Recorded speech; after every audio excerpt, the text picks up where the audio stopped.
नवीन जिंदल जो हमारे यहाँ के सांसद हैं, उन्होंने हिंदुस्तान के जन जन को राष्ट्रीय ध्वज अपने घर पर फहराने का अधिकार दिलाया था और उसके बाद उन्होंने फ्लैग फाउंडेशन ऑफ इंडिया की स्थापना की ताकि पूरे देश में एक जागरूकता कैंपेन चलाया जा सके अपने ध्वज के बारे में, उसके प्रति हमारे क्या कर्तव्य हैं, उसका गरिमा कैसे बनी रहे। इसके लिए उन्होंने फ्लैग फाउंडेशन ऑफ इंडिया का गठन किया और फ्लैग फाउंडेशन ऑफ इंडिया पूरे देश में ये काम कर रही है।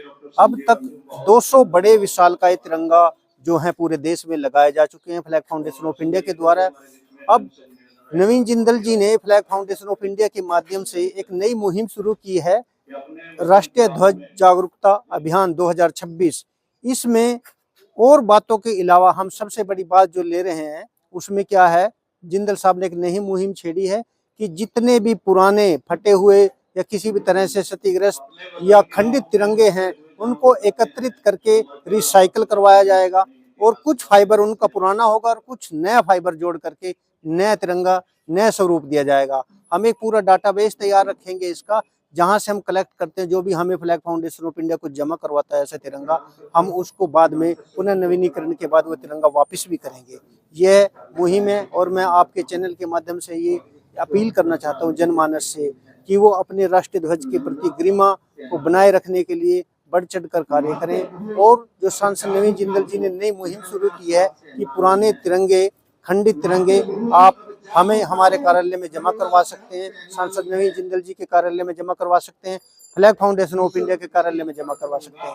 ये मुहिम कुरुक्षेत्र संसदीय क्षेत्र से शुरू की है और आगे चल करके ये मुहिम हरियाणा में जाएगी और उसके बाद पूरे देश में हम ये मुहिम चलाएंगे। आज क्या आयोजित किया गया फाउंडेशन? आज उसी जागरूकता अभियान के दौरान हमने एक काव्य गोष्ठी रखी है, एक शाम तिरंगे के नाम, जिसमें कुरुक्षेत्र शहर के सभी कवि और जो कवि हृदय हैं, जो तिरंगे के प्रति कार्य करने वाले हैं, उन लोगों को इकट्ठा करके यहाँ पर काव्य गोष्ठी का आयोजन किया जा रहा है। बाकी देशभक्ति की रचनाएं और देश के नाम वो आप लोग देख ही रहे हैं। मैं डॉक्टर राजकुमार। माननीय सांसद जी के द्वारा कि जितने भी हमारे पुराने तिरंगा हैं, कहीं पे भी अगर कोई पुराना फटा हुआ या कहीं खंडित कोई हमें फ्लैग मिलता है तो उसको हमें एकत्रित करके हमें जिंदल हाउस में हम सबमिट करवा सकते हैं, ताकि उससे जो है एक नया बहुत बड़ा जो है राष्ट्रीय ध्वज जो है हमारा तिरंगा जो है वो बनाया जाएगा। ये एक सच में एक ऐतिहासिक पहल है, तो हमें सबको इसमें अपना पार्टिसिपेट करना चाहिए। अगर हम कहीं भी अपने राष्ट्रीय ध्वज को हम कहीं देखते हैं, वैसे तो हमारा सर्वप्रथम कर्तव्य है कि हम कहीं पे भी अपने ध्वज को देखें, अगर कहीं वो नीचे है तो हमें सबसे पहले उठाकर उसका सम्मान करना चाहिए। और माननीय सांसद जी ने तो जो एक पहल की है उसमें तो हमें सर्वप्रथम भाग लेना चाहिए कि कहीं पे भी हम हैं तो उसको हम इकट्ठा करके उसको हम इतना बड़ा ध्वज जो है वो रिसाइकिल करके बनाया जाएगा, ताकि तिरंगे की शान जो है, हमारे तिरंगे की शान जो बनी हुई है वो हमेशा इसी प्रकार से बरकरार रहे। तो मैं माननीय सांसद जी का भी धन्यवाद करती हूँ।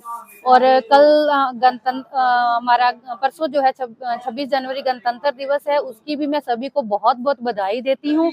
और आज आप देखिए यहाँ पर कुरुक्षेत्र के जितने भी कवि हैं वो एक सम्मेलन किया गया है तिरंगे के ऊपर, हमारे राष्ट्रीय ध्वज को लेकर, जिसमें सभी जो है कार्यक्रम में जो जितने भी कविताएं जो होंगी वो सारी तिरंगे के ऊपर रखी गई हैं। बहुत अच्छी पहल है ये। जिला परिषद की ओर से ग्रामीण क्षेत्र में इस तरह का अभियान चलाया जाएगा तिरंगे को? जरूर जी, अभी हमने पहले भी जब माननीय सांसद जी ने पिछले कार्यक्रम कर रहे थे तो उसके दौरान भी हम लोगों ने अपना भाग जो था हमने इसमें दिया था। और आगे भी अगर जैसे हमें आज पता चला कि फ्लैग फाउंडेशन ऑफ इंडिया जो है इतनी अच्छी पहल कर रही है कि तिरंगे को हम मान सम्मान दे, तो उसमें निरंतर जो है जिला परिषद भी हमेशा साथ देगी और इसको हम एक मुहिम की तरह चलेंगे। और मेरी सभी से एक अपील रहेगी कि आप इसमें बढ़ चढ़कर भाग लें और हमारे तिरंगे की शान को कभी कम ना होने दे, उसको हम हमेशा सर्वोपरि रखें, अपने राष्ट्र की एकता और अखंडता को भी इसी प्रकार से बनाए रखें, ताकि हमारे देश का जो गौरव है वो हमेशा सबसे ऊपर रहे। धन्यवाद।